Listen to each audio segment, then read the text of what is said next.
le temps de vous parler de notre annonceur pour ce segment sur le beat.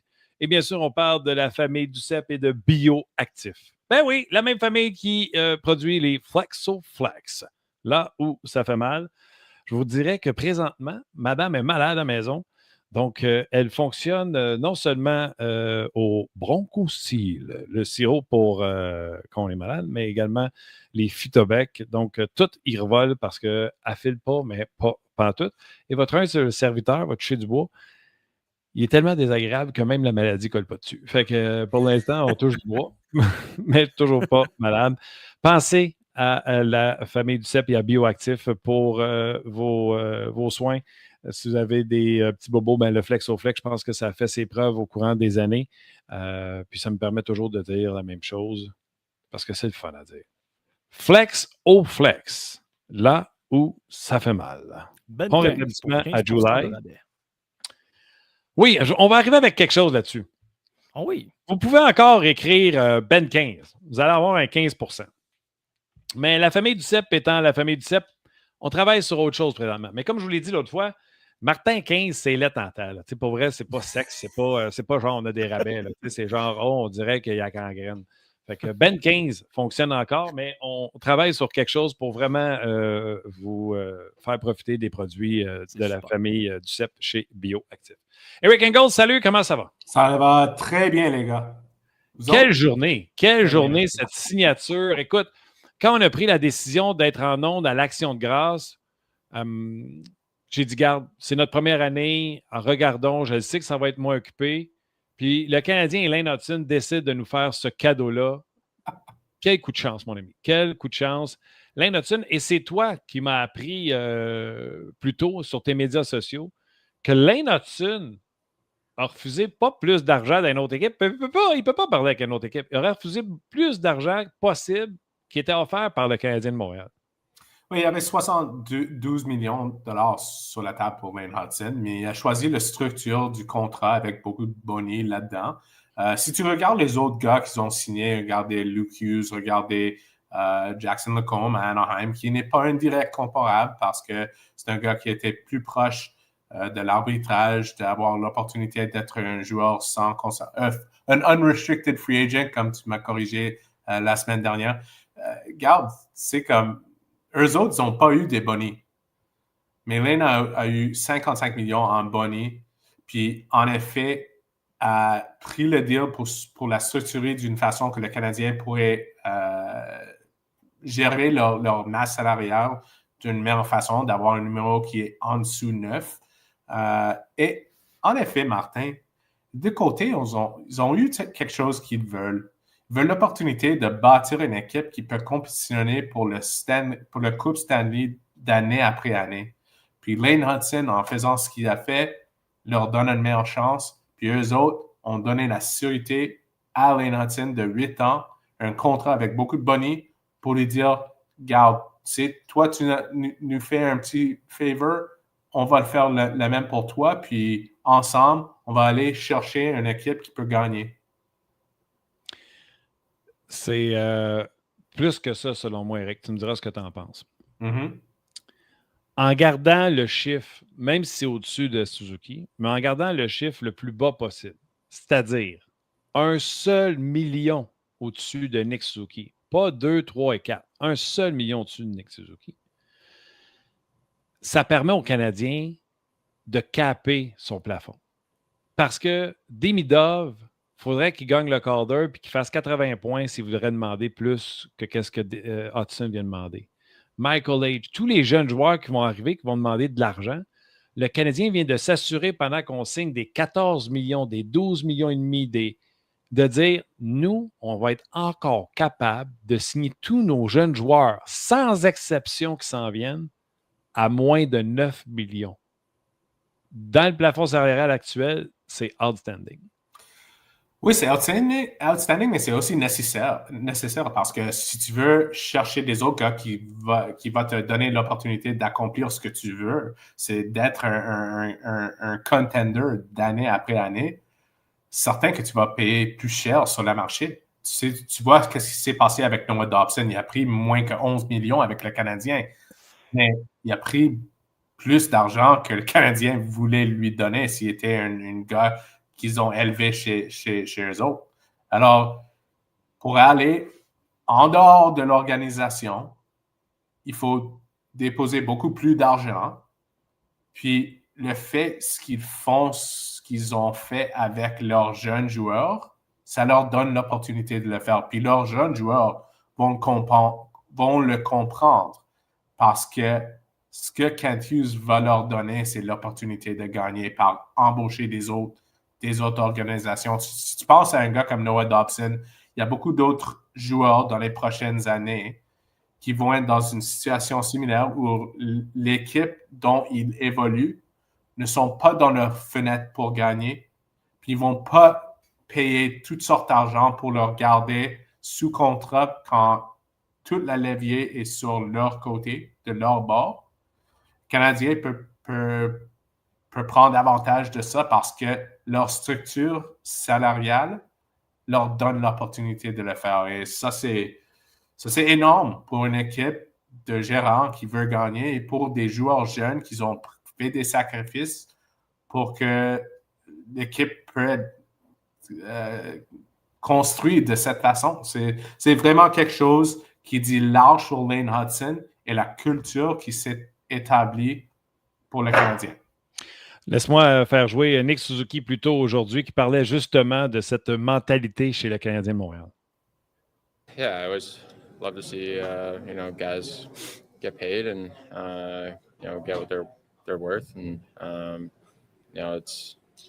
we've kind of built a culture here where guys are not trying to break the bank, and I think all Lane wants to do is win, and I think he's definitely set us up for that possibility moving on in the future. Alors, c'est la mentalité un peu ici. On veut que les joueurs soient payés, mais pas nécessairement break the bank. Puis ça vient du capitaine, ça. J'ai trouvé ça intéressant, Eric. Oui, et c'est intéressant que tu viens d'avoir quelqu'un qui nous écoute, qui vient d'écrire « Il faut re-signer Gorton et Hughes ». Et moi, je te jure, dans ces négociations, que je ne pense pas va prendre trop longtemps, ces deux gars-là, c'est pas comme ils vont regarder un gars comme Kyle Dubas puis dire nous autres, on devrait payer plus. Ces gars-là, ils veulent l'opportunité de gérer une équipe qu'ils peuvent gagner avec. Puis Jeff Molson a établi une structure puis une culture en dessous de lui où les dirigeants vont avoir l'opportunité de bâtir l'équipe qu'ils veulent. Ils ont toutes les ressources à leur dépense pour le faire. Puis je pense que c'est quelque chose de spécial. Je me souviens, ça fait 3 ans, on était dans le vestiaire des Canadiens après qu'ils ont fini 28e dans le classement pour une deuxième année de suite. Quand même, ils étaient dans les matchs, le plus de matchs dans la Ligue décidés par un but. Puis, tous les joueurs disaient la même affaire. On est en train de bâtir quelque chose de spécial. Et je me disais, pourquoi tu dis ça? Puis ils ont dit, parce que je le sens. Et ce sentiment, tu peux le sentir si tu es un partisan de l'équipe, si tu es un reporter qui est là tous les journées comme moi. Tu peux le sentir quand tu vois Martin Saint-Louis annoncer à l'équipe que Lane Hudson vient de signer son contrat, puis tout le monde capote sur la glace. C'était vraiment une scène spéciale qui dit large sur la culture qui s'est installée là. Et ça commence, tu demandais à Steve puis André, est-ce que Kent Hughes est le meilleur dirigeant dans la Ligue? Et honnêtement, les gars que tu as mentionnés, Zito en Floride, Julien Brisebois avec Tampa Bay, tu n'as pas mentionné Jim Nill, mais pour moi, 2 ans de suite comme dirigeant de la Ligue, le meilleur, ce gars-là est incroyable. Et ce que je vois chez les Canadiens avec Gorton, puis Hughes, puis Molson, puis les joueurs et Martin Saint-Louis, c'est un ensemble qui est pas mal imbattable. Et je peux faire un petit comparaison, un petit... Comparaison, un parallèle. Un parallèle ou même une juxtaposition. Is that a word? That's not. Je ne l'ai pas dit de bonne façon, mais... Tu veux faire une comparaison? Ouais. Juxtaposition, peut-être que tu voulais dire? Oui, exactement. J'ai manqué un petit syllabe là-dedans. Regardez les Leafs. Tu sais, tu as des joueurs vedettes qui ont décidé qu'ils veulent l'argent. Ils ont gardé tous ces gars-là. Puis je trouve, et tu peux dire que j'ai pas raison, c'est correct, mais je trouve que c'est une collection de joueurs là-bas. C'est pas une équipe. Puis pour moi, c'est la raison qu'ils n'ont pas gagné encore. Et c'est la raison que je pense pas qu'ils vont gagner. Ça change un petit peu sous Brad Treliving. Ils ont installé une meilleure culture avec Craig Berube, puis le style de jeu qu'il veut incorporer. Mais quand même, ça reste que tous les contrats qui sont faits signer après le entry-level deal pour Nylander, Marner, Matthews, Riley, tous ces gars-là, ça crée une dynamique où c'est une collection de joueurs et pas une équipe. Et le Canadien, ils sont une équipe. C'est indéniable. Je suis 100% d'accord avec toi. Puis, j'ai toujours dit, j'aime mieux le collectif qu'à l'individualiste. J'aime mieux une équipe qui se tient qu'un grand joueur vedette. Je pense qu'on va tout le temps aller plus loin avec la somme des individus que seulement un individu qui est exceptionnel, qui prend un contrat de 5 ans comme Matthews pour avoir le maximum possible à tous les 5 ans. C'est pas ma tasse de thé à moi. Mais tu sais quoi? Lane Hutson t'a parlé de la célébration ce matin de tout le monde. Les joueurs aiment être ensemble, mais ils aiment le petit Lane Hutson. Je regarde, j'ai pas fini encore de regarder The Rebuild. Puis Goulet parlait dans l'épisode que j'ai regardé, il parlait de Lane Hutson, à quel point tout le monde l'aimait. Puis on voit Martin Saint-Louis qui dit, il y a quelqu'un qui m'a demandé de lire le line-up avant le début du match. Et c'est Lane Hutson. Tout le monde se met à cheerer, à applaudir dans le vestiaire, puis il se donne comme pas un. Il a fait sa place. Les joueurs du Canadien aiment Lane Hutson. Comment tu peux pas? C'est un gars qui drive la culture. C'est un gars qui veut gagner à toutes les soirées, à tous les chiffres qu'il prend. Son éthique de travail est incroyable, même incomparable. Ivan Demidov, c'est la plus proche. Puis les deux ensemble vont driver quelque chose de très, très spécial avec le Canadien, avec les autres qui s'en viennent, comme les Michael Hage et les autres, ces prospects de l'équipe. Mais ce gars-là, il veut faire la différence à tous les chiffres. Puis c'est un gars humble, c'est un gars d'équipe. Il a fait preuve aujourd'hui avec son signature sur cette contrat. Puis c'est un gars qui adore l'hockey. C'est un joueur d'hockey.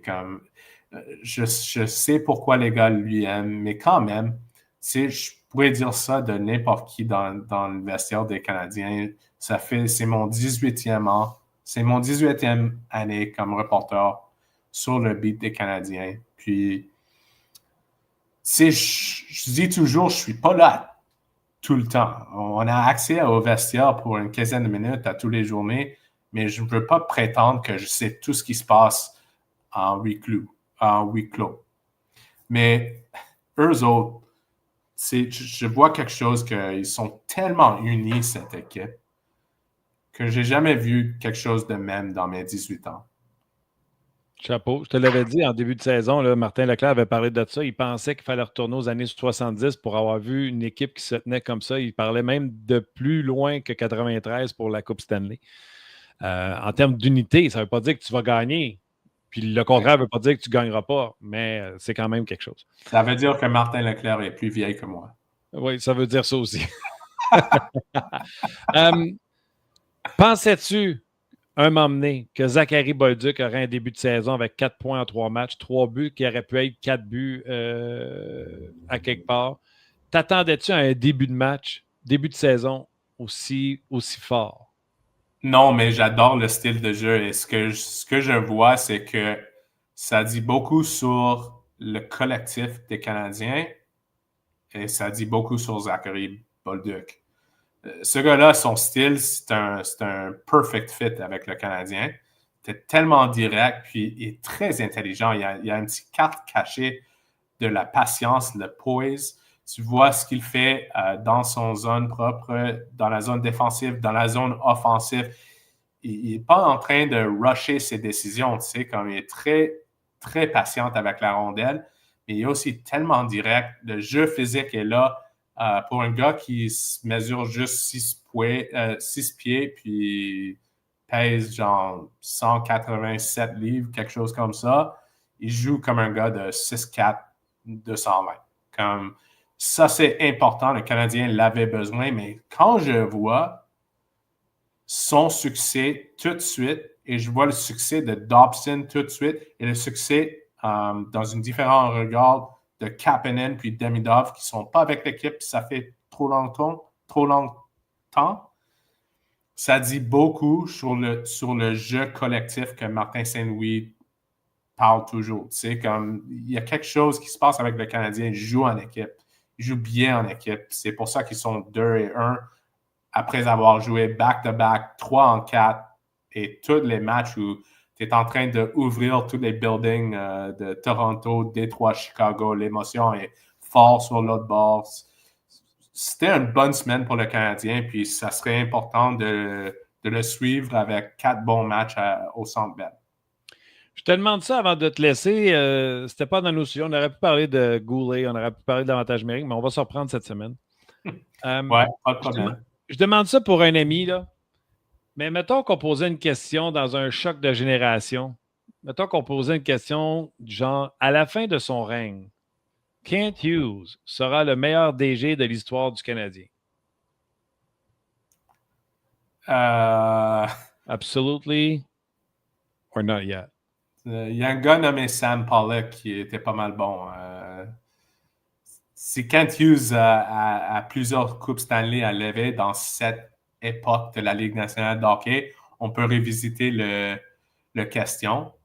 Mais je dirais quand même, ce gars-là est excellent à ce qu'il fait, mais il y a le support de Molson de le faire, il y a le support de Jeff Gorton, puis John Sedgwick, puis une équipe qui est tellement unie.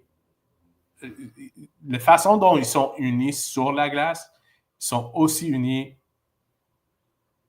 off the ice. C'est comme, sans ça, la tâche serait bien plus difficile pour Kent Hughes. Mais il s'en va dans la direction, on pourrait parler un jour d'un gars qui serait un des meilleurs DG, pas juste pour le Canadien et l'histoire de le Canadien, mais l'histoire de la Ligue.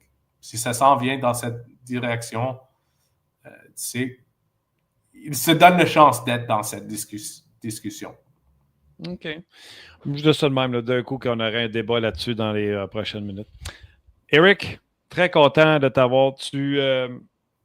Ton français est excellent. Puis les gens reconnaissent. C'est une aventure pour moi, Martin. C'est une aventure, mais je le fais avec amour, je te jure. Tu as sorti le mot huis clos. Sais-tu combien de personnes auraient dit à porte fermée ou derrière les portes closes? Tu es allé sortir le mot huis clos. Toute l'information est là, Martin. Il faut juste que je le sorte. Il faut que tu le traduises. C'est ça qu'il faut que tu arrêtes de faire. Il faut que tu arrêtes de traduire. Just have to let it go. J'essaie. T'es un champion. Merci. Puis très content de t'avoir avec nous autres. J'invite les gens à te suivre, bien sûr, sur Sportsnet et également sur ton fil Twitter, Eric Engels sur Twitter X. Allez suivre ce jeune homme. Merci, mon chum. On se reprend ça cette semaine. Ciao, mon ami.